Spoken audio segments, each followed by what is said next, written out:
La finca donde se hallaron 22 toneladas de cocaína en Vinces luce abandonada. Y como su dueño figura un agricultor de 30 años que tiene otras 5 haciendas en el mismo cantón. Desbordamiento de ríos, cultivos destruidos y cientos de familias afectadas por las fuertes lluvias que azotan las provincias de Los Ríos y Bolívar. El 92% de los centros educativos retomó las clases presenciales. Y en Quito, las medidas de seguridad incluyen la vigilancia de 3.670 policías. La Fiscalía pide asistencia penal a Suiza para obtener información sobre la aplicación que usaba el narcotraficante Leandro Norero. Además, llama a declarar a 30 procesados. Los votos no dan para aprobar el proyecto de ley urgente sobre el incremento del IVA y la salida para el gobierno podría ser que entre por el Ministerio de la Ley.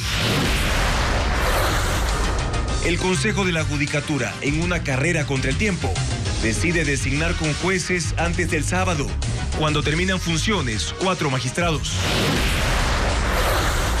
El presidente de Rusia, Vladimir Putin, en el poder desde hace 24 años, es otra vez candidato y aspira a quedarse hasta el 2030.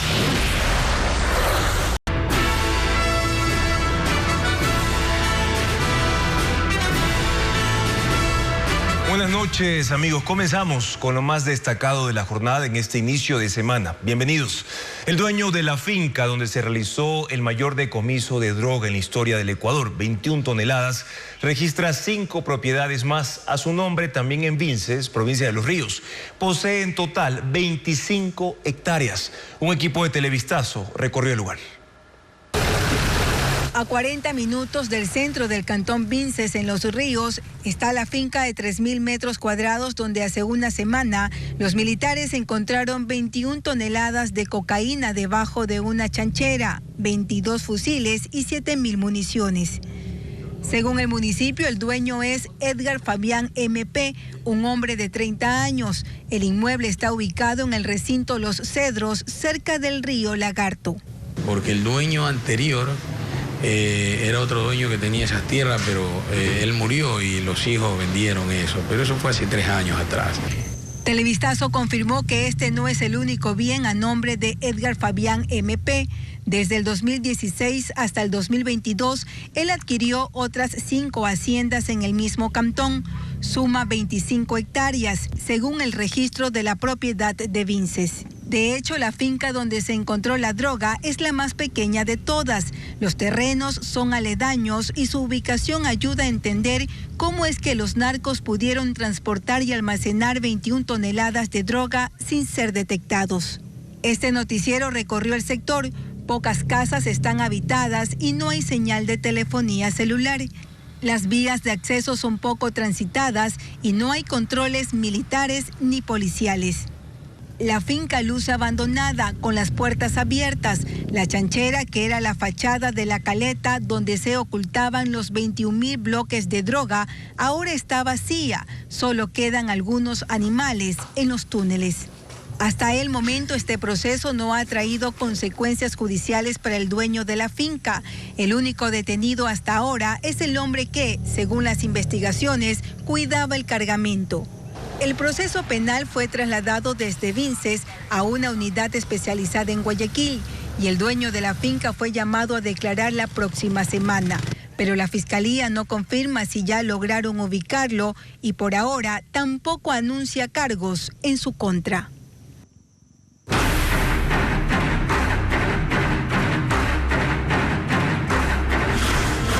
Metástasis, la infiltración narco.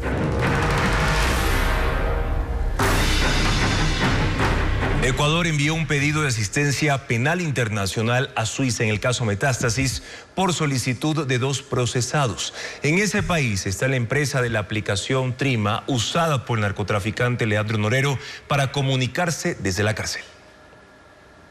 El 26 de enero, la Fiscalía envió una solicitud de asistencia penal internacional a Suiza para que entregue información relacionada con el caso Metástasis. El documento detalla que en ese país está la empresa Trima, nombre de la aplicación de mensajería instantánea que usó el narcotraficante Leandro Norero para comunicarse con su red desde la cárcel. También se informa a las autoridades suizas que la instrucción fiscal por el delito de delincuencia organizada concluye en abril. Hasta ese mes serán útiles los datos enviados. Ecuador requiere un detalle pormenorizado de los perfiles creados en Trima por solicitud de 2 procesados, Cristian Romero, abogado de Norero, y Fabián Camposano, a quien la Fiscalía identifica como el operador del narcotraficante, encargado de la venta de droga y de financiar la organización. Según los chats que constan en el expediente, la fiscal Diana Salazar identifica a Romero con el usuario Global Pax y a Campuzano como Dinamoc. Los 2 procesados también pidieron que se consulte a la empresa Trima quién pagó por las cuentas que se les atribuye y los números y equipos telefónicos registrados entre enero de 2022 y marzo de 2023.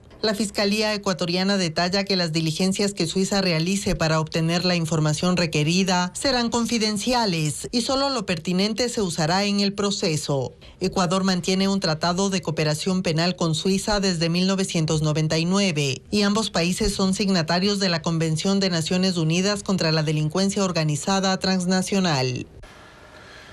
Y esta semana la Fiscalía escuchará a los procesados del caso Metástasis y fijó más de 30 versiones. Quienes están presos, como el expresidente del Consejo de la Judicatura, Wilman Terán, deberán conectarse vía Zoom, al igual que los prófugos, como Javier Jordán, quien ya designó a su abogado en el Ecuador. Esta semana la Fiscalía escuchará a los procesados en el caso Metástasis. Los que están presos rendirán su versión por Zoom desde la cárcel de La Tacunga, la cárcel 4 de Quito y la casa de confianza de Chillogallo. Los policías y jueces acusados de trabajar para el narcotraficante Leandro Norero fueron convocados para este martes, al igual que el expresidente del Consejo de la Judicatura, Wilman Terán, y su ex coordinador de despacho, Alex Palacios. La fiscal Diana Salazar también llamó a los prófugos. Javier Jordán, buscado por Interpol y quien dice estar en Florida, Estados Unidos, debe rendir su versión el miércoles a las 5 de la tarde. La Fiscalía espera que cumpla con la diligencia, porque ya designó a un abogado para que lo represente en Ecuador, el cuencano Juan Carlos Salazar. Hasta el momento solo tenía defensa extranjera, que promueve una demanda en contra de la fiscal general y niega que Jordán sea el que participa en las conversaciones por chat con Norero. Los procesados que están en libertad, cumpliendo medidas alternativas, tienen la opción de acudir en persona a la sede de la Fiscalía, como el general Pablo Ramírez, exdirector del SNAI, acusado de beneficiar a Norero mientras estuvo preso. Fue citado el viernes a las 2 de la tarde. Hasta el momento son 31 las personas convocadas. En otras diligencias ordenadas por la fiscal, el administrador y la empresa de seguridad de la urbanización Riberas del Batán, donde está la casa de Leandro Norero en San Borondón, deben enviar las bitácoras de ingreso y salida de personas entre mayo y octubre de 2022, cuando el bien estaba incautado, pero por los chats de la investigación ahora se conoce que el narcotraficante tenía el control de la casa, con la complicidad de funcionarios. Los chats del caso Metástasis recuperados por la Fiscalía revelan que la esposa de Leandro Norero, Lina Romero, procesada por lavado de activos, fomentó el sobornos a funcionarios judiciales que manejaban procesos en su contra. Los diálogos también evidencian que tenía a cargo empresas y bienes de propiedad del narcotraficante.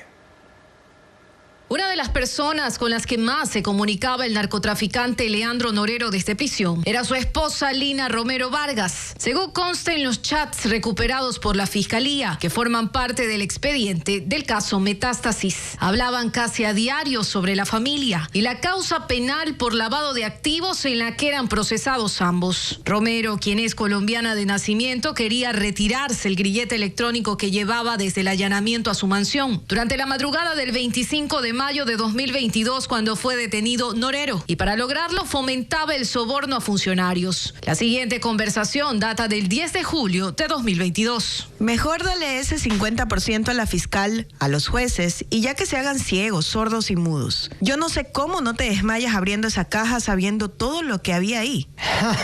Sí les ofrecí, pero le tienen miedo a esa fiscal. Ofrécele que esa fiscal no tiene hijos, marido, no sé. Es divorciada. Ofrécele al marido y vas a ver cómo la obliga. Vieja loca que ni sabe lo que hace. Va a salir chira y avergonzada de todo esto, por bruta. Romero se refería a la fiscal Livia Sarabia, quien llevaba el caso, y al botín que agentes encontraron en la caja fuerte de la mansión allanada: 40 lingotes de oro, armas de fuego y $6 millones en efectivo. Incluso en otro diálogo que tiene fecha 23 de junio de 2022, le sugirió a alias El Patrón acercarse al asesinado candidato a la presidencia Fernando Villavicencio, quien en esa época lideraba el Frente Parlamentario Anticorrupción y denunciaba un entramado de empresas al que la vinculaba. Ese señor Villavicencio hay que buscarle el lado para tener un acercamiento, hablar con él y que ya se quede callado y que no nos mencione más. Habla y habla porque sabe que después tendrán que pagarle para que se calle la trompota que tiene. Ya voy a buscar la forma de llegar. En un informe que Villavicencio entregó a Fiscalía, incluso asegura que Lina Romero el 28 de febrero de 2022 viajó con la viuda de Jorge Luis Zambrano, alias Rasquiña, y de Samir Maestre, alias Samir, a Panamá, donde tenía empresas. En Ecuador era accionista de una compañía dedicada a la construcción de edificios y de otra de comercio al por mayor, en las que también aparece su esposo. Según la Superintendencia de Compañías, además tenía otras 2 empresas dedicadas a la venta de cosméticos y tratamientos de belleza y varios bienes que también se mencionan en los chats. Amor, esas propiedades que están en mi tierra las quiero hacer cambiar de nombre. Sí. El de Pere, la mitad estaba a mi nombre. En lo otro hay 2 departamentos a mi nombre. Eso no quiero que esté a mi nombre. Si eso estuviera a nombre de terceros, creo que ya no tendríamos tanto problema. Además de Pereira, en los chats mencionan bienes en otros municipios de Colombia, como Cali y Guatapé, a nombre de terceros, incluidos familiares de Lina Romero.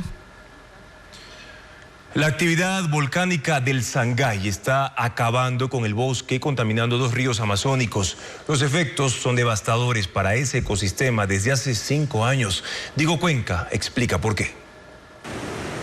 El proceso eruptivo de Sangay en Morona, Santiago, está causando otras afectaciones debido al material volcánico incandescente derramado. Eso represó el agua de los ríos Volcán y Upano, que se conectan en esa zona amazónica y que ahora permanecen llenos de sedimentos, formando una capa volcánica negra de casi 20 metros de espesor y 25 kilómetros de largo, lo cual obstruye el cauce de los ríos.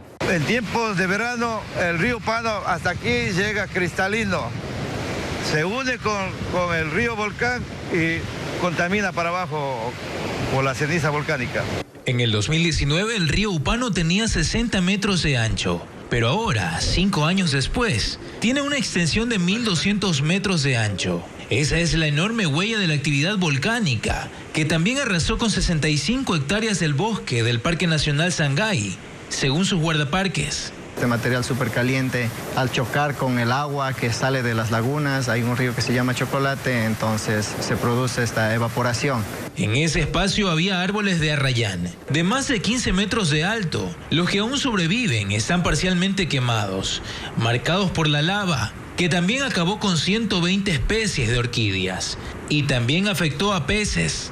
Las carachas, el bagre, los plateados y todo eso ya se ha echado a perder porque ya no hay nada de eso por la actividad del volcán. El agua de los ríos Upano y Volcán lucen turbias. Tiene un color gris que en ocasiones mejora con las lluvias en esa zona oriental del país y que ayudan a evacuar el sedimento de manera natural.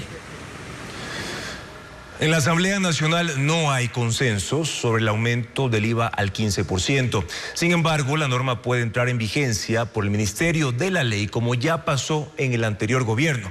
Patricio Díaz entrevistó a los legisladores. Las opciones sobre la ley para enfrentar el conflicto armado interno hasta ahora son 5. Que se apruebe el informe de mayoría, el de minoría del correísmo, el de minoría del Partido Social Cristiano, que se niegue y archive el proyecto o que entre en vigencia por Ministerio de la Ley. Para las primeras posibilidades se requieren 70 votos.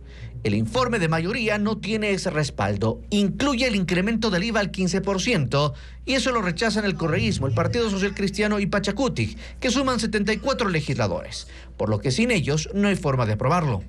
El informe de minoría del correísmo necesita el apoyo de otras bancadas y tampoco lo tienen hasta ahora. Sus aliados socialcristianos van por su propio informe. Divididos entonces, no tendrían los 70 votos, para el uno ni para el otro. Queda negar y archivar el proyecto.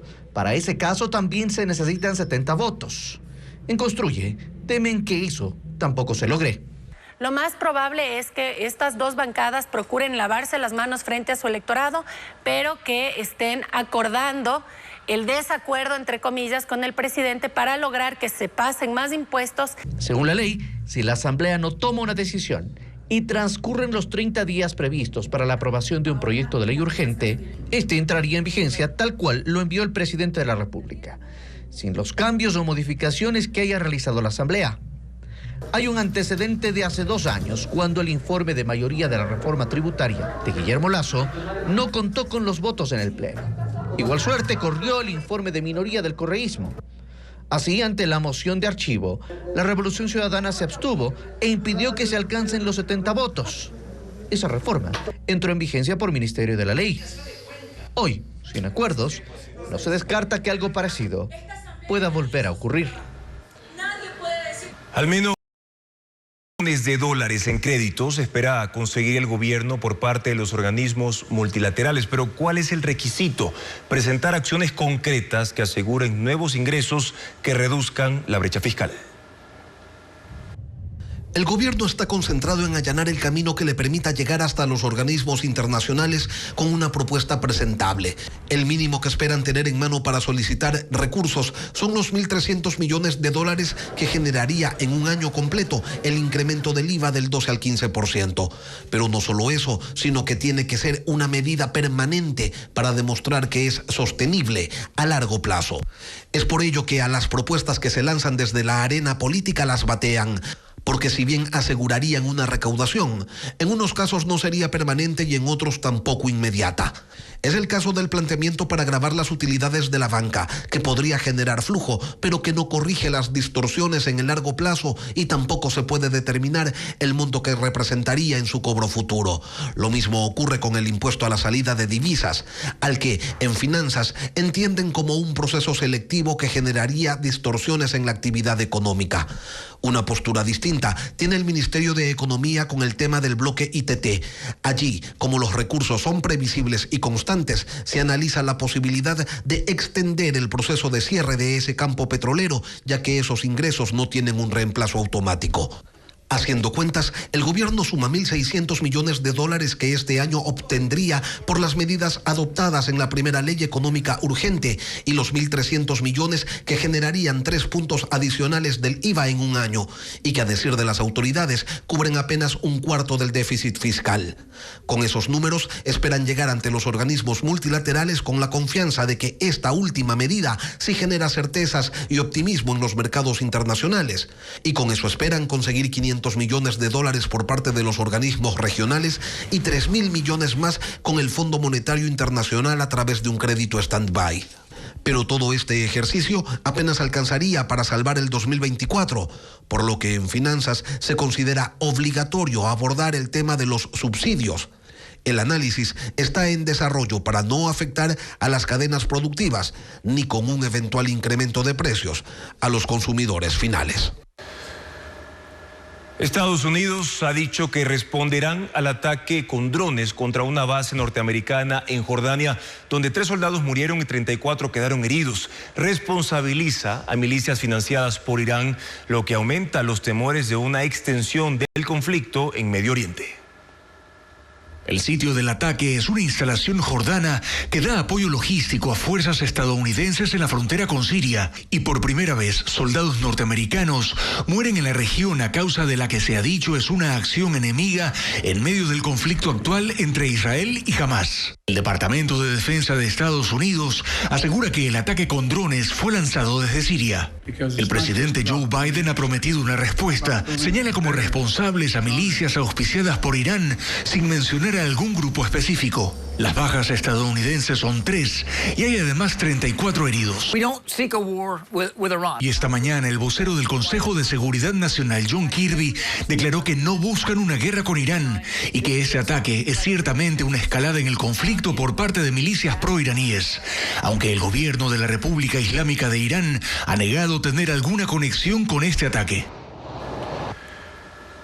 Diarios de los Estados Unidos citan fuentes de inteligencia según las cuales 1 de cada 10 trabajadores de la Agencia de la ONU para los Refugiados en Gaza tiene vínculos con milicianos de Hamás. Ocurre luego de la denuncia de Israel que acusa a 2 empleados de participar en el ataque terrorista del 7 de octubre del año pasado.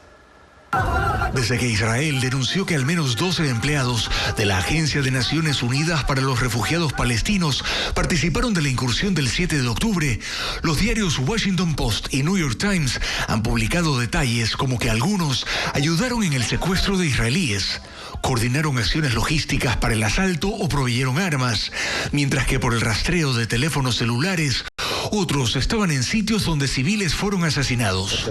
Mencionan que el secuestro de una mujer fue perpetrado por un consejero escolar de la ciudad de Han Yunis y que un trabajador social de Nuseirat, en el norte de la Franja de Gaza, está señalado por ayudar a llevar a ese sitio el cadáver de un soldado israelí, así como de distribuir municiones y coordinar vehículos el día del atentado. El personal de la Agencia de Naciones Unidas para los Refugiados Palestinos llega a 12.000 en la Franja de Gaza y dan atención, por ejemplo, en escuelas, comedores y refugios. La mayoría de empleados son palestinos y la publicación indica que el 10% de ellos, esto es, unos 1.200, tienen algún vínculo con grupos de militantes islamistas. El caso ha tenido consecuencias.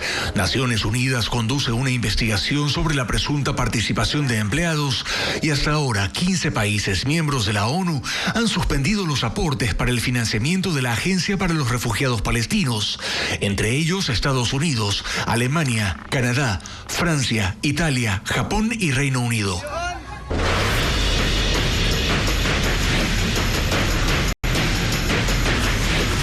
Clases, un retorno casi normal.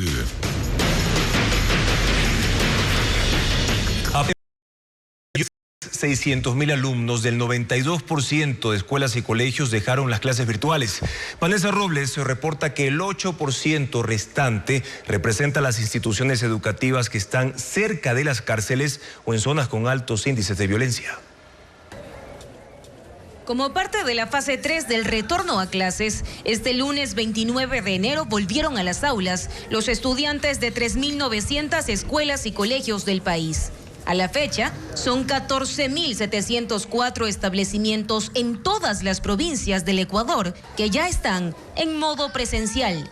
Según la planificación del Ministerio de Educación, para el régimen Costa Galápagos, restan 3 semanas del cronograma escolar, ya que el año lectivo finaliza el 19 de febrero. En la unidad educativa fiscal Canal de Jambelí, ubicada en el Guasmo, al sur de Guayaquil, los estudiantes fueron resguardados por una veintena de policías. Esta semana es de repaso. Los exámenes finales están programados del 5 al 9 de febrero. Y aunque el Ministerio del Ramo no lo ha especificado, la policía confirmó a Televistazo que solo en el Distrito Sur son 20 de 191 planteles los que retornaron a clases en esta última fase. En la unidad educativa particular Lemas, en Mucholote, en el norte de la ciudad, los alumnos de inicial hasta cuarto de básica ingresaron en medio de guardianía privada y con nuevo protocolo para recibirlos, con docentes en la entrada y un carril delimitado para dejar a los estudiantes. El martes será el ingreso de quinto de básica hasta bachillerato. En la institución, esta semana corresponde la sustentación de proyectos y las clases finalizarán el 9 de febrero. Como todos los colegios particulares de la costa, que empezaron antes que el sistema fiscal, terminarán las clases previo al 19 de febrero. El 92% de las escuelas y colegios del país ya está en clases presenciales. Y en Quito, más de 1.000 estudiantes regresaron a las clases presenciales donde se priorizó la seguridad. Las unidades educativas de la capital trabajan con la policía en planes estratégicos, como lo informa Carla Delgado. 1.064 unidades educativas de Quito ya se encuentran en modalidad presencial. Y aunque la normalidad ha retornado a esos establecimientos, las disposiciones para todos son claras. Implementar estrategias para garantizar la seguridad de la comunidad educativa. La policía es una pieza clave. Más de 3.600 uniformados trabajan en prevención y seguridad con las escuelas y colegios de la capital. El comandante del distrito dice que es una nueva tarea. Nosotros hemos firmado un convenio con el Ministerio de Educación que 48 unidades educativas son priorizadas. A estas son las que le damos mucha más prioridad de resguardo policial por los diferentes eventos o por lo que pudiera acaecer. Hay que acordarnos que hemos hecho un convenio con el Ministerio de Educación y que los rectores tienen muy claro lo que deben hacer. Ellos tienen un botón de pánico, el cual se activa inmediatamente y la unidad se traslada al sector, a la unidad educativa. Los uniformados custodian los establecimientos al ingreso y salida de los estudiantes. No solo eso, el trabajo coordinado con las autoridades de cada plantel ayuda en esta misión. La rectora del colegio, Manuela Cañizares, en donde se educan más de 4.000 estudiantes, explica algunas estrategias. Hemos ingresado en un chat de la policía comunitaria para que sea más rápido la asistencia si es que la institución lo requiere. También diseñaron protocolos de seguridad internos. Antes hacíamos simulacros de terremoto, de inundación, pero ahora nosotros tuvimos que ingresar a este plan de gestión de riesgos otros elementos, como por ejemplo lo que pasó, ¿no? En situación de que teníamos que salir de la institución cuando hubo problemas externos. La policía ha dispuesto canales para la comunidad educativa. También tenemos muchos canales, tenemos el 131, es un número telefónico el cual estamos trabajando Policía y Fuerzas Armadas, en el cual pueden dar a conocer cualquier tipo de novedad de importancia. Por ahora el Ministerio de Educación no ha dado a conocer cuándo se reintegrarán a la presencialidad el resto de estudiantes en Quito. Las patentes municipales que no se paguen se acumulan y generan intereses. No basta con cerrar el RUC en el Servicio de Rentas Internas. Se deben hacer proceso especial en el Cabildo para evitar cobros inesperados. Diego Puente con el informe. Las personas que alguna vez abrieron un RUC deben tener cuidado. Están obligadas a pagar un impuesto extra, la patente municipal. Si no la cancelan, se exponen a multas. La patente es un impuesto regulado mediante ordenanza por cada municipio en el país. En concreto, la obligación del pago anual recae en las personas que tienen una actividad económica legal. Esto incluye a los profesionales independientes que facturan. Melanie ayudó a su padre cuando se enteró de que tenía una deuda de $1.400 por patentes pendientes. Mi papi tenía un local comercial, toda la vida desde que yo tengo conocimiento tenía su local, se dedicaba a hacer temas de ingeniería, pero aproximadamente en el año 2015 él cerró su local y únicamente hacía consultorías con el tema de su RUC, sin local comercial como comento, y en el 2020 le llegó un correo del municipio que no había pagado su patente municipal desde el 2015. Los contribuyentes están obligados a declarar cada año, así no registran ingresos. En caso de cerrar el RUC en el SRI, deben hacer un proceso independiente en el municipio para dar de baja la patente. Uno de estos deberes formales es comunicar a la administración tributaria acerca de cualquier modificación en su estatus. Entonces, cuando él cierra un RUC, pues inmediatamente también tendría que cerrar su registro de actividades económicas.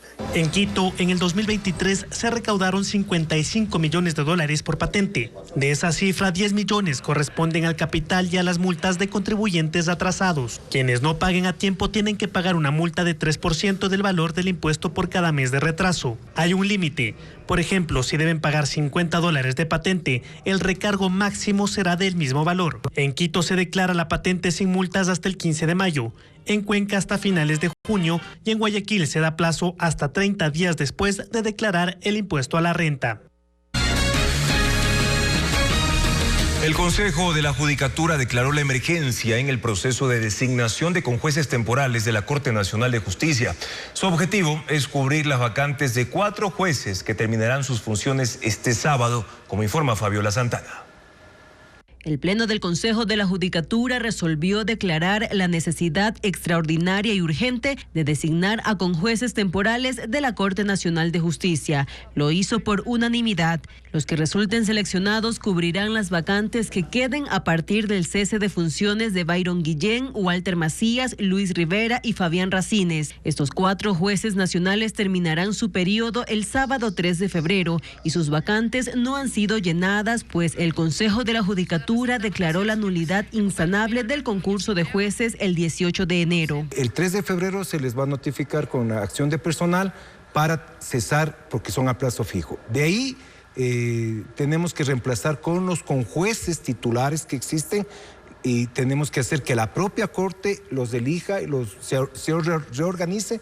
¿Para qué? Para establecer, quiénes ocupan esas vacantes. Y de ahí nosotros tenemos que nombrar conjueces. La Corte Nacional necesita en total 15 conjueces y ese será el número de seleccionados en ese proceso, según dijo a Televistazo el presidente del Consejo de la Judicatura, Álvaro Román. Para elaborar el procedimiento de selección y designación, el Pleno de la Judicatura dio 3 días a la Dirección Nacional de Talento Humano y otros 10 días a esa misma dirección y a las de Gestión Procesal e Innovación para que presenten los informes técnicos para la designación. El presidente de la Judicatura adelantó de dónde saldrán los nuevos conjueces. Tendríamos que hacer un concurso interno con los jueces de las Cortes Provinciales. El Consejo de la Judicatura aún no ha confirmado en qué tiempo serán designadas las nuevas autoridades, cuya función es reemplazar a los magistrados en casos de ausencias o impedimentos para sustanciar un caso.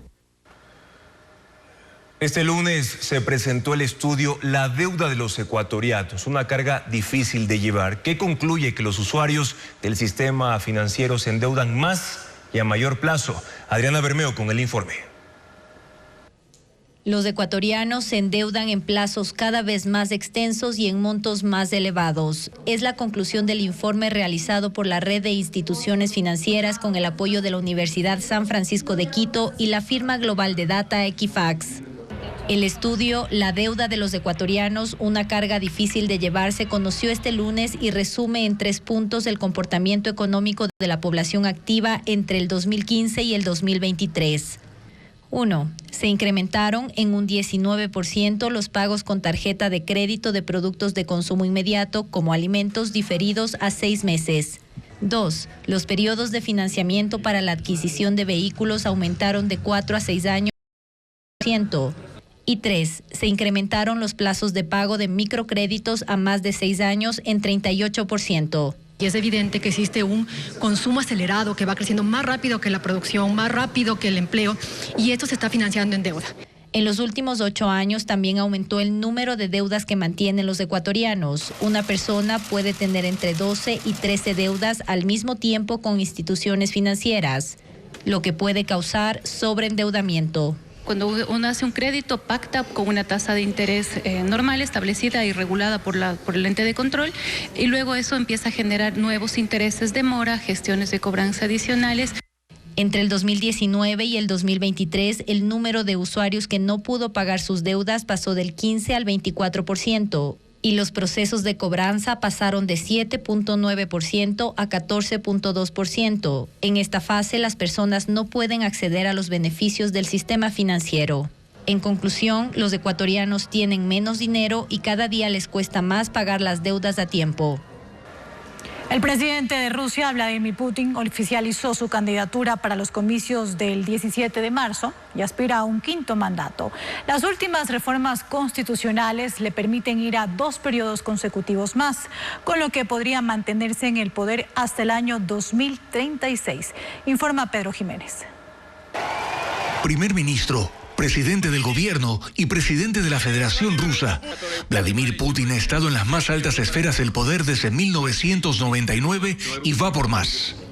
La Comisión Electoral Central calificó hoy su candidatura y en Rusia dan por hecho que va a ganar en medio de una guerra desde la invasión a Ucrania que cumplirá 2 años en febrero y que, a decir de los expertos, solo un 22% de ciudadanos se opone. Analistas lo atribuyen a que la información sobre el conflicto es restringida y poco se habla de las bajas en el ejército ruso.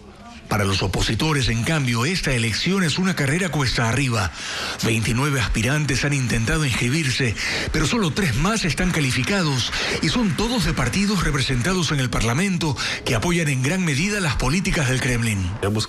Pero está también Boris Nadezhdin, de 60 años, del partido Iniciativa Cívica, exdiputado y exfuncionario público que no tiene representación legislativa y por tanto es el único al que se le exige recoger firmas de apoyo que además deben llegar de todas las regiones de Rusia. Su campaña asegura que les va muy bien. Quienes lo respaldan enfrentan frío extremo de hasta 40 grados bajo cero en largas jornadas para firmar los respaldos, en la que ha sido descrita como una abierta señal de protesta contra Putin. Nadezhdin dice conocer bien a Putin desde la época en que ambos ocupaban cargos burocráticos y cuenta con el apoyo de opositores como el encarcelado Alexei Navalny. Ha llamado abiertamente a detener el conflicto en Ucrania, a poner fin a la movilización de hombres para el ejército y a iniciar un diálogo con Occidente. Desafía al poder de Vladimir Putin, aunque el gobierno ruso desde ya dice que no lo ve como un rival. El módulo espacial SLIM, que convirtió a Japón en el 5º país del mundo en llegar con éxito a la Luna, comenzó a transmitir. Se estableció comunicación y está realizando la exploración de la superficie lunar, según confirmó este lunes la Agencia Aeroespacial Japonesa. SLIM, por sus siglas en inglés, que significa Módulo de Aterrizaje Inteligente para Investigar la Luna, llegó el 20 de enero tras un descenso accidentado de 20 minutos en el que perdió uno de sus 2 motores, lo que causó inconvenientes que ya fueron solucionados. Bomberos colombianos rescataron de una vivienda a una mujer que pesa 170 kilogramos luego de que tuviera un accidente doméstico.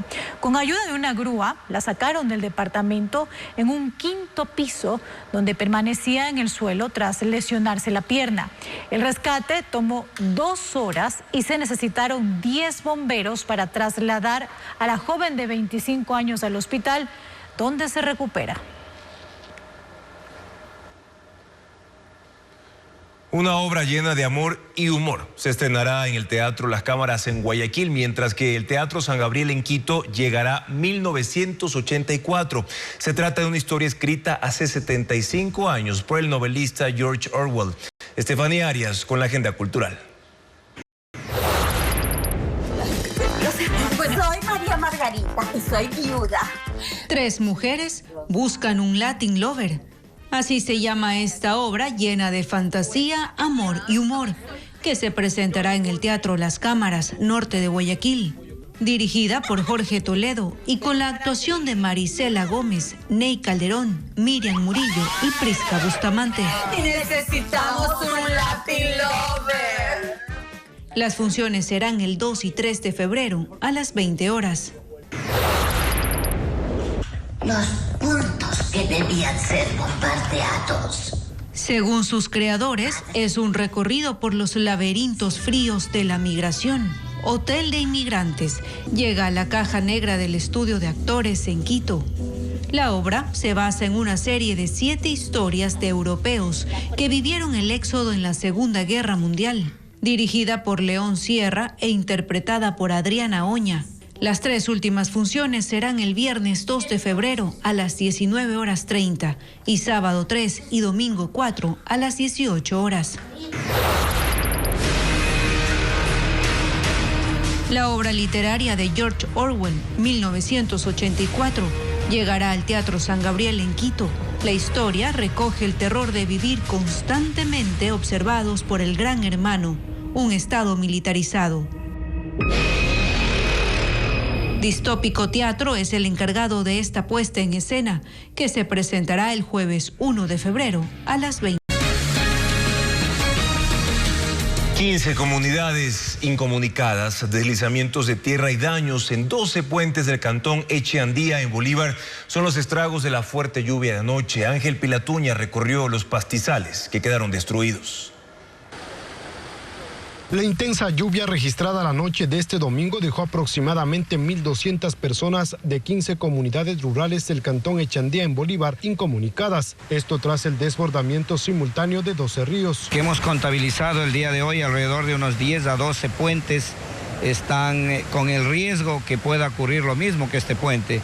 Hay algunas aletas de los puentes que han colapsado, se han caído. Uno de los sectores más afectados es el recinto del Congreso, donde habitan 600 personas. Allí el río Onceville destruyó las bases del puente que conecta 6 comunidades. Un escenario similar se registró en el recinto San José de Camarón. Hay 50 familias en riesgo y también colapsó un puente. La fuerza del agua del río San Camilo destruyó cultivos de cacao, banano y también pastizales. Aún se desconoce cuántas hectáreas resultaron afectadas. Tenemos las casas que están a orillas del río, ahora ya están desprotegidas. Se trabajó en un muro, tal vez excavar el material para un poco proteger las casas, pero la fuerte creciente del invierno nuevamente se va el material y ahora estamos en peligro latente con estas casas. Ante los daños ocasionados por el invierno, el municipio de Chandía evalúa declarar en emergencia a las zonas rurales de la localidad.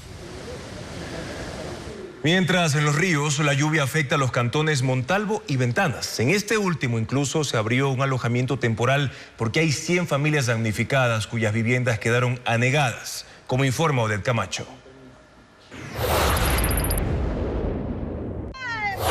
Mediante un bote, 4 bomberos ayudaron a evacuar a 10 personas tras el desbordamiento del río en el sector Los Girasoles del cantón Ventanas en la provincia de Los Ríos.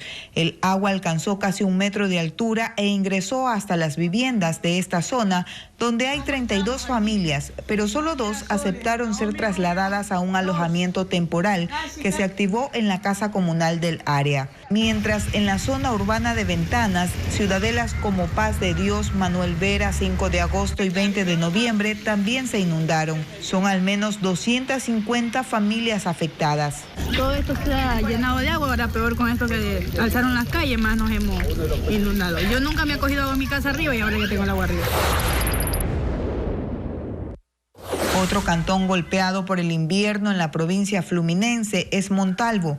En el recinto La Maravilla, donde habitan 300 familias, un muro de contención de 500 metros colapsó tras el desbordamiento del río Santa Rosa. Aproximadamente 150 metros de esta obra que conecta con los recintos Lola Chica y Lola Grande, donde habitan otras 200 familias, quedaron destruidos. Marcos Camacho, quien conduce una chiva e ingresa diariamente al sector, se llevó la sorpresa de que estaban incomunicados. Son cerca de 500 agricultores que viven sobre todo del cultivo de arroz y cacao, quienes este lunes no pudieron salir a trabajar con su maquinaria. Hasta ahora se conoce que hay al menos 900 hectáreas de arroz y 300 de cacao sepultadas por los escombros que arrastró el río durante 8 horas de lluvia. Y la proyección para esta semana es que las altas temperaturas en Ecuador empiecen a descender y aumente la humedad. Las condiciones serán propicias para lluvias, sobre todo en la costa. Sin embargo, se debe mantener la precaución por la radiación solar, como lo informa Luis Alfredo Zúñiga. Enero se ha caracterizado por las altas temperaturas durante las primeras horas de la mañana y elevados niveles de radiación en la tarde. Esto pese a que en algunas provincias de la costa se han presentado lluvias. El Instituto Nacional de Meteorología e Hidrología INAMI informa que la inestabilidad atmosférica continúa como parte de la época invernal, sumado al calentamiento del mar. Del 29 de enero al 5 de febrero se prevé que continúen las precipitaciones en las provincias de Santo Domingo de los Áchilas, Manabí, Los Ríos y el norte de Guayas, sobre todo por la noche y madrugada, con intensidad entre moderada y extremadamente fuerte. Según técnicos del INAMI, aunque el calor continuará, se prevé que las temperaturas empiecen a bajar. En la costa, que ha llegado a 33 grados, disminuirían a 31, ya que la humedad incrementaría. En la región sierra se han registrado temperaturas inusuales de 28 grados en Pichincha y Carchi. La humedad también incrementará en esta zona, al igual que la cantidad de nubes, lo que haría que la temperatura de la mañana y tarde vaya disminuyendo paulatinamente a los 25 grados. No se descartan lluvias esporádicas, mientras en la Amazonía las temperaturas han alcanzado los 35 grados centígrados. El INAMI espera que también empiecen a descender hasta los 32 grados y se presenten lluvias dispersas entre moderadas y fuertes. Pese a esto, no hay que descuidarse de la radiación. En Guayas y Los Ríos habrá un nivel alto. En Esmeraldas y Santa Elena será muy alto, al igual que en las provincias amazónicas de Sucumbíos, Orellana, Pastaza y Morona Santiago, mientras en Imbabura y Pichincha llegará a extremadamente alto. El INAMI recomienda evitar la exposición al sol entre las 10 de la mañana y las 3 de la tarde y usar bloqueador. Además dicen que aunque no se dieron los efectos en las lluvias como se advertía, en Ecuador se mantiene el fenómeno del Niño, pero ya en una etapa de declinación y finalizaría a más tardar en mayo. Y los casos de dengue se triplican en Ecuador. Son 1.849 contagios durante las 3 primeras semanas de enero. Vanessa Robles se reporta que Santo Domingo y Manabí concentran la mayoría de contagios. El inicio de la temporada invernal propicia la reproducción del mosquito transmisor del dengue. Y esto ya se evidencia en los contagios reportados a escala nacional. Durante las 3 primeras semanas de enero de 2023, fueron 737 casos y en ese mismo periodo en 2024 la cifra casi se ha triplicado, 1.849. Entre las provincias más afectadas constan Santo Domingo de los Áchilas con 399 casos, Manabí con 348, Napo con 141 y Guayas con 120 enfermos. Los síntomas que presentan los ciudadanos en los centros de salud públicos y privados son fiebre intensa, malestar y escalofríos. La zona 4 de salud, que abarca Santo Domingo y Manabí, confirmó que las autoridades sanitarias despliegan una estrategia multisectorial para prevenir esta enfermedad infecciosa. Destrucción de criaderos, aplicación de sustancias químicas en depósitos de agua para evitar la incubación de huevos del mosquito Aedes aegypti, fumigación y charlas preventivas a la población, entre otras. Además, en el Hospital Rodríguez Zambrano de Manta, ante la alta demanda, se instaló la primera unidad de atención de dengue del país. La Coordinación Zonal 8 en Guayas informó que también ha desplegado 62 brigadas de control de mosquitos en Guayaquil, Durán y San Borondón. Las autoridades sanitarias insisten en la limpieza de basura en patios de viviendas y en eliminar recipientes en los que se pudiera acumular el agua. Y recuerdan que automedicarse puede empeorar los síntomas y complicar el estado de salud del paciente. Declaran en emergencia al Cantón Espejo luego del incendio forestal que alcanzó a la Reserva Ecológica El Ángel en Carchi.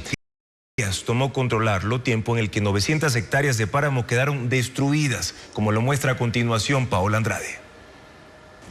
El incendio forestal en la Reserva Ecológica de El Ángel, ubicada en el Cantón Espejo en Carchi, se mantuvo activo 80 horas, consumiendo 794 hectáreas de páramo. Este lunes, cerca de 100 bomberos de Riobamba, Quito, Ibarra y Carchi, junto con 100 guardaparques y voluntarios, iniciaron un nuevo ascenso y caminaron 3 horas por la montaña para llegar a la línea de fuego. También se unió personal militar del Batallón de Infantería Mayor Galo Molina y un helicóptero de las Fuerzas Armadas que sobrevoló la zona para confirmar el estado de la emergencia. Esta mañana se reunió el Comité de Operaciones de Emergencia liderado por el alcalde de Espejo, Arnaldo Cuacés, quien anunció que luego de 3 días de un intenso trabajo y gracias a la unión de 200 personas, se logró controlar el incendio y se declaró en emergencia al Cantón Espejo. A la predisposición del personal, que se ha unido y ha unido sus esfuerzos para prestar este contingente y esta colaboración y en cierta manera dejarlo el incendio totalmente liquidado. El fuego ha dejado calcinados a millones de frailejones. Se calcula que por cada hectárea hay entre 2.000 y 20.000 de estas plantas. El ecosistema que existía con su flora y fauna es casi irrecuperable. Cada frailejón crece 1 centímetro por año y le toma al llegar a su altura máxima 100. Su función es vital para la naturaleza, pues nutre de agua a los ríos que nacen del páramo.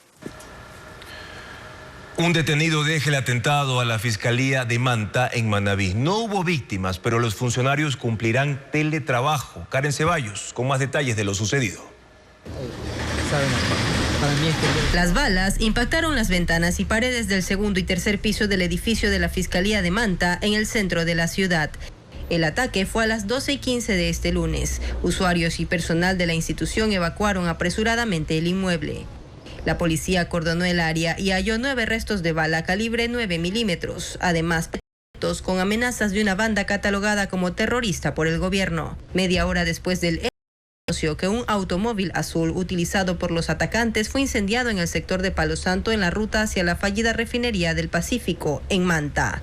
Y en un allanamiento en el barrio Nueva Esperanza de la parroquia Loy Alfaro, fue aprehendido un sospechoso. La policía mantiene activa la búsqueda de otros 4 cómplices del ataque a la Fiscalía, que cuenta con resguardo policial permanente. En un comunicado, la Fiscalía confirmó que el ataque no dejó víctimas y por ahora los más de 30 funcionarios de la institución en Manta se acogieron a teletrabajo, sin precisar hasta cuándo.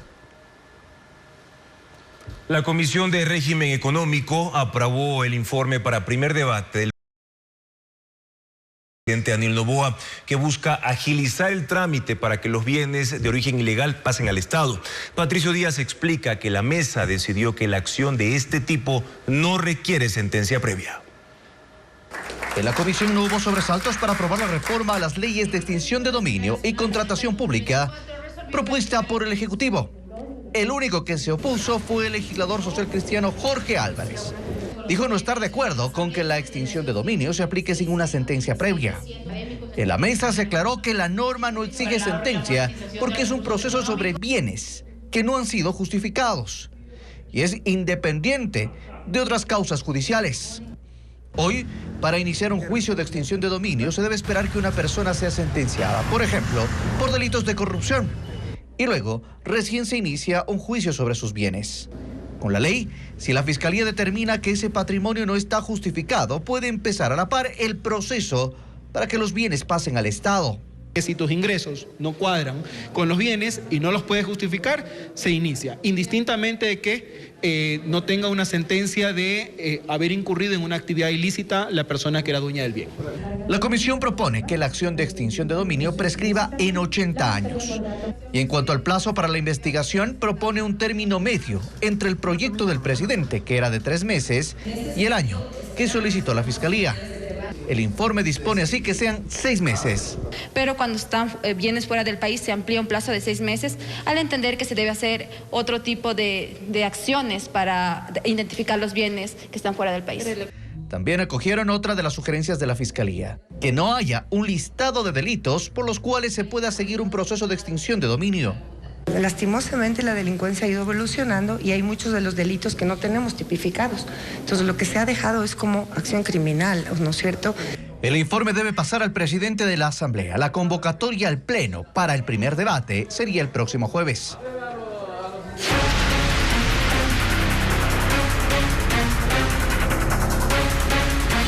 Bandas, radiografía del crimen.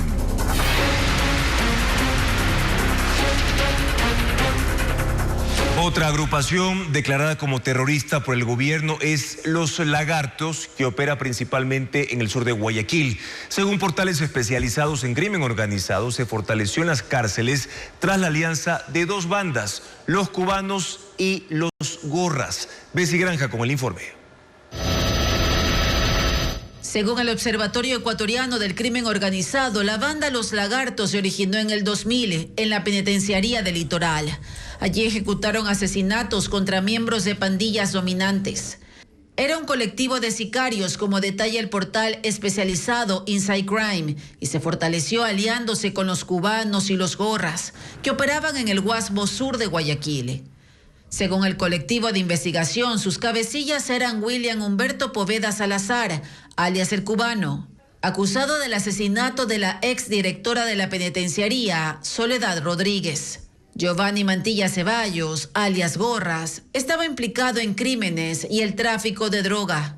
Inside Crime detalla que los lagartos surgieron para combatir a los choneros en el control del microtráfico de drogas en las prisiones y en las calles, y también para ejercer dominio en el delito del contrabando, lo que desembocó en la muerte de algunos miembros, como en 2019, cuando alias el Cubano fue asesinado, decapitado e incinerado tras una riña en la cárcel regional de Guayaquil. Mantilla, alias Gorras, murió en 2020 por COVID-19. La Policía Nacional identifica a su hermano, Carlos Mantilla, alias Choclo, como actual cabecilla de este grupo. Este fue implicado en el asesinato del conductor de televisión Efraín Ruales en 2021, pero en octubre de 2023, una sala penal lo declaró inocente. Informes policiales detallan que en la actualidad los lagartos operan en el Guasmo, donde se ubican los puertos marítimos. Estarían vinculados en la contaminación con droga de los contenedores. Según las autoridades, la base de operaciones se ubica en Ciudad Perdida, donde la institución y Fuerzas Armadas ejecutaron 3 intervenciones, encontrando caletas para embodegar estupefaciente, casas con videovigilancia, rejas y muros instalados para impedir los patrullajes. Investigaciones de inteligencia policial indican que el brazo armado lo integran jóvenes del sector. El medio internacional BBC Mundo detalla que los lagartos tendrían conexión con Nueva Generación de México y redes balcánicas. El acuerdo de cooperación de Estados Unidos con Ecuador avanzada a las 3 ramas de las Fuerzas Armadas. Los militares recibirán instrucción en inteligencia, operaciones contra el terrorismo y extremismo violento. Paul Romero amplía el tema. Estados Unidos ampliará la capacitación de militares ecuatorianos para la lucha contra el terrorismo. Su asistencia incluye nuevos cursos para los integrantes de las 3 ramas de las Fuerzas Armadas, sobre todo en inteligencia y combate de actividades cibernéticas maliciosas. El año pasado, 203 militares fueron capacitados en Estados Unidos en inteligencia naval estratégica, manejo de equipos, operaciones contra el terrorismo, asistencia humanitaria, mantenimiento de aeronaves y radares. Ahora el objetivo es duplicar el número de beneficiarios a más de 400 que viajarán a ese país. El costo del transporte aéreo, alojamiento, alimentación y colegiatura será financiado por Estados Unidos. Este fin de semana, la jefa del Comando Sur, Laura Richardson, después de su visita oficial de 4 días al Ecuador, envió un mensaje sobre el compromiso de su gobierno.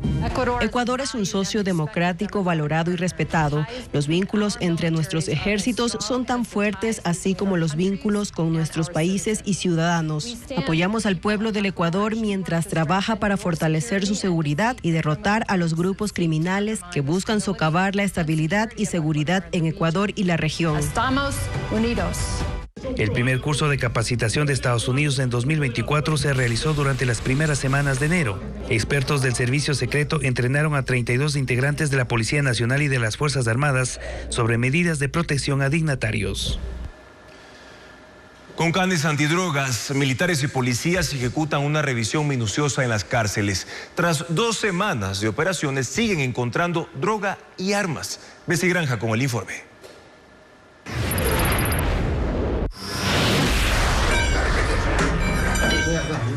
Durante 3 días, las Fuerzas Armadas intervinieron en la penitenciaría del Litoral en Guayaquil, donde detectaron caletas. Una de ellas fue construida en la pared del patio de uno de los pabellones. 4 fusiles, 15 pistolas, droga, 9 granadas y celulares fueron detectados por los uniformados. Allí el trabajo es minucioso para encontrar la mayor cantidad de escondites construidos por los presos.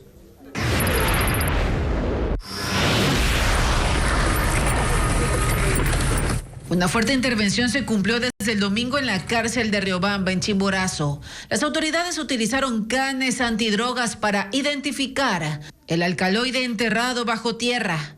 Allí también hallaron explosivos, 40 teléfonos celulares, licor artesanal, electrodomésticos y dinero en efectivo.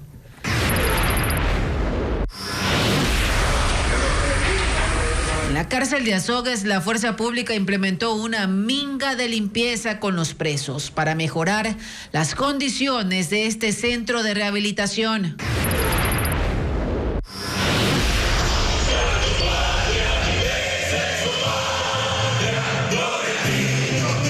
En la cárcel de Turia, en Cuenca, los operativos arrancaron con los reos cantando el himno nacional. También las operaciones de control continúan, revisando cada espacio de ese centro con el objetivo de garantizar el desarme de esta y otras cárceles. Varios municipios han suspendido los eventos durante los días de carnaval. Otras ciudades ya anunciaron su agenda para el feriado. Luis Alfredo Zúñiga enumera las actividades. El feriado por carnaval se dará entre el sábado 10 y el martes 13 de febrero. En medio de las restricciones y el semáforo establecido por el gobierno, hay cantones que ya tienen definida su agenda. En Salinas, provincia de Santa Elena, se han confirmado hasta el momento 9 actos públicos. Habrá un festival gastronómico desde las 10 de la mañana en el sector de Las Palmeras. Ese mismo día, de la tarde, en el malecón de San Lorenzo, se dará una murga carnavalera y a las 5:30 de la tarde inicia un concierto de salsa en el sector del aeropuerto. El lunes 12, a las 4 de la tarde, habrá un desfile artístico y cultural en el malecón de San Lorenzo. Por la noche, se dará un festival de luces en el malecón de Chipipe. En la ciudad de Esmeraldas se ha confirmado el rumbatón del 11 al 13 de febrero, desde las 9 de la mañana. En este evento habrá música y gastronomía, mientras en Atacames se dará el Color Fest el 11 y 12 de febrero con DJs en vivo a partir de las 10 de la mañana. Manta en Manabí ya ha confirmado 2 eventos. En la playa de Tarqui se realizará la elección de la reina del carnaval el 10 de febrero y el domingo 11 en el mismo lugar se dará el festival de DJs Mariana Fest. En Cuenca se ha confirmado al momento el jueves de compadres y comadres del carnaval, a realizarse el 8 de febrero en el Estadio Alejandro Serrano a partir de las 3 de la tarde. Y el sábado 11 habrá un desfile carnavalero en el centro histórico a las 9 de la mañana. El municipio aseguró que una agenda completa se anunciará en las próximas horas. La decisión de realizar o suspender eventos en feriado varía en cada cantón, debido a que el gobierno decidió que las autoridades evalúen caso por caso. El secuestro de mascotas es un problema que afecta cada vez más a perros y gatos de raza. Los delincuentes los roban no solo para venderlos, sino también para extorsionar a sus dueños. Elaine Sánchez con más de esta nueva modalidad delictiva. Ni perros ni gatos se salvan de las extorsiones. Aunque no se manejan cifras específicas de la problemática, el ECU 911 ha recibido 380 alertas por extorsión. Las ciudades con más reportes de perros robados, como lo cataloga la UNACE, son Quito y Guayaquil.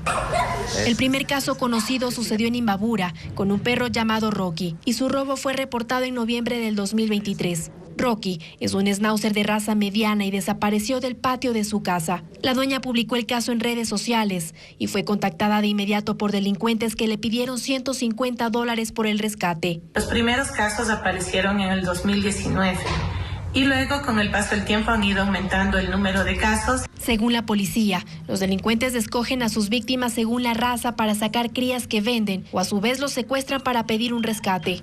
En el país, 4 millones de hogares tienen al menos una mascota, entre ellos 730.435 perros y 146.484 gatos. El robo o secuestro de mascotas no está tipificado en las leyes por ser animales de compañía, pero si son robados y por ello se pide un rescate, se puede configurar en un delito de extorsión y se tiene que denunciar al 1800 delito. Hay placas para mascotas que incluso cuentan con chips de rastreo para ubicarlos en tiempo real y escuelas de adiestramiento canino que modulan el comportamiento y actitudes del can, con la finalidad de que sepa identificar a personas extrañas. Científicos ecuatorianos forman parte de un grupo de expertos que estudia los efectos del cambio climático en la Antártida. Participan en 15 proyectos de investigación. Uno de ellos busca replicar el ecosistema del llamado continente blanco. La Antártica tiene una extensión que supera los 14 millones de kilómetros cuadrados, incluido el Polo Sur. No le pertenece a ningún país, pero naciones como Ecuador mantienen bases científicas. Hasta ahí viajaron 18 especialistas ecuatorianos en la más reciente expedición al llamado Continente Blanco, a bordo de un barco de la Armada colombiana. Trabajan en la estación de Ecuador Pedro Vicente Maldonado para evaluar los efectos del cambio climático en el inhóspito y helado territorio que tiene una temperatura promedio de 57 grados bajo cero. Debemos entender que la Antártica es la refrigeradora del mundo. Entonces es importante ver cómo se están comportando estos gases de efecto invernadero aquí para poder relacionarlos con la vida. Dice Pablo Araujo, profesor de la Universidad Central de Quito. Su misión es tomar muestras acuáticas para medir el metano y otros elementos contaminantes en el Mar del Sur. Y con todo esto crearemos el modelo del ecosistema antártico y nos va a poder dar una idea de cómo se comportan esos nutrientes, que es lo que nutren a las corrientes marinas en la cuenca del Pacífico Sur, la que nos baña al Ecuador y a Colombia. En total son 15 proyectos en los que trabajan especialistas de 4 países, que incluyen la medición del nivel del océano y la cantidad de microplástico que hay en el extremo sur del planeta. La misión permanecerá en la Antártica hasta marzo.